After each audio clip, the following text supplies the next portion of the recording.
Okay, so hopefully you guys, I'll go in and read your answers after this lesson takes place, but hopefully you're seeing how if you don't have emotional intelligence, your IQ or your learning suffers.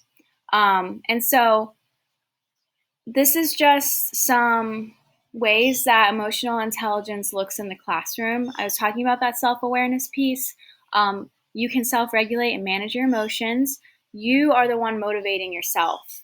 So it's like you are self-determined. Um, this empathy piece comes into play, and then you know how to handle relationships and handle them well. And so just look at all these concepts that are related to having social intelligence and why this is important in the classroom. Um, so social skills and awareness. So you can work in groups. You can be a contributing member of the classroom. Um, just that awareness around emotions, yours and others. You are literally maturing psychologically, probably in a more successful and quicker rate.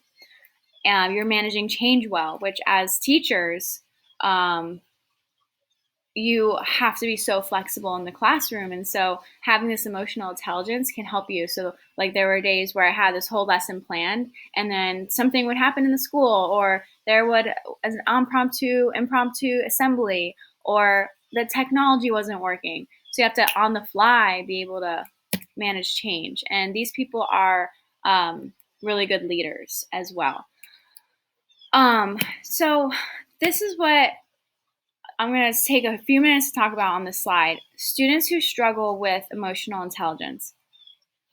So emotional intelligence plays a lot into social cognitive theory, which I will show you late in a couple of slides. But it's building off of that self-regulation, self-efficacy, right? And then what's the third concept of social cognitive? I forget. But those are two of the big ones. Modeling, yes. And so students who struggle with this, I want you to think about what type of responses they elicit from you. So think about a kid who maybe you just don't like. You don't want to be around them. Even a person who you just, who struggles with emotional intelligence. You don't want to be around them. They elicit negative responses from people. They isolate themselves, right? However, people on the other side of the spectrum who have a lot of emotional intelligence, or students who do, they make friends. They do well in groups. They elicit really positive responses from you. You want to interact with them more. So when you think of this phrase, the poor get poorer and the rich get richer, students who are emotionally intelligent get more experiences to become even more emotionally intelligent because teachers tend to gravitate towards those students. Whereas the students who are so tough to be around, they're constantly giving you challenges and attitude and behavior problems. You will try less naturally to engage with that learner. And those who are poor in emotional intelligence just get poorer. So, this is why we are professionals. In the real world, people are not required to seek those negative Nancy's out and befriend them and help them to become better humans. Teachers have the responsibility of this in your class. And so this is where your professionalism comes into play. You need to be aware when a student enters your room, how do you feel? Do you want them to be absent that day? If you literally want a student to be absent because there's such an issue for you, something needs to change because that student knows that you don't like them.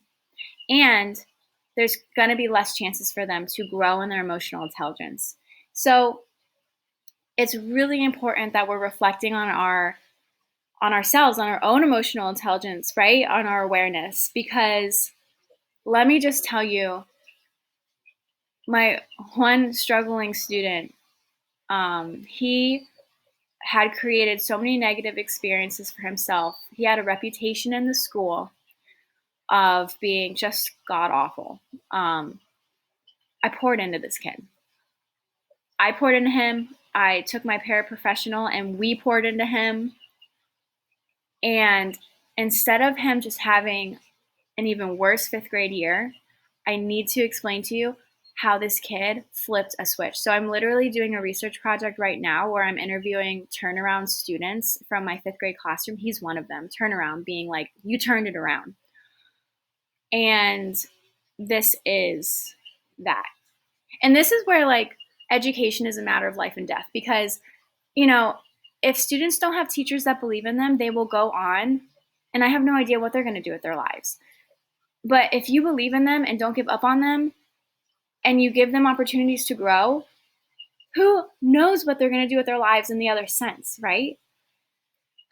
So, like, it's just so important. A couple of things about anxiety. So we are flipping a switch a little bit, but anxiety comes into play, and so these are feelings of uneasiness and apprehension concerning a situation with an uncertain outcome. So you think about tests, you don't know how you're going to do. It can be temporary or it can be a chronic state.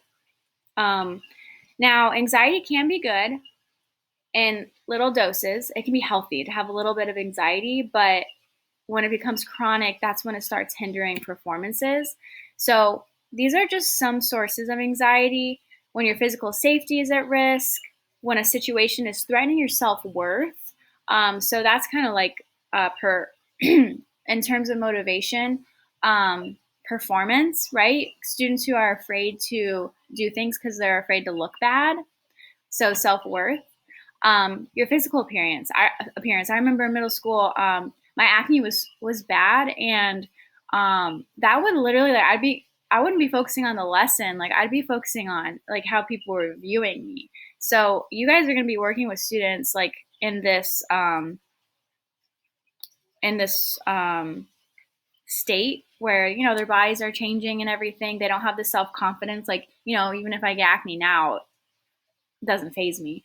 Whereas in seventh grade, I was like, it was the end of the world. Racial injustice causes anxiety in students. So please make sure that you are understanding that that racial equality has so much stake in the classroom. Fairness, we talked about. Frustrating subject matter, right? Technology can be a state of anxiety. Excessive demands, classroom tests, physical challenges in the future. So these are all huge.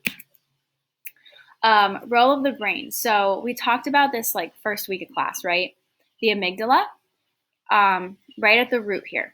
It is one of the most like historic foundational parts of our brain. And so it's part of the limbic system that's responsible for emotions and influences. And influences memory, and I'll show you how in the next slide.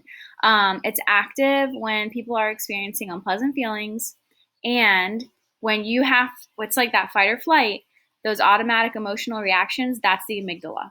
So if you like freeze up in moments of like, high anxiety, that's the amygdala, just protecting you, survival mode, right? And so it's connected to structures that support learning, cognition, and memory. And it takes over in a state of panic.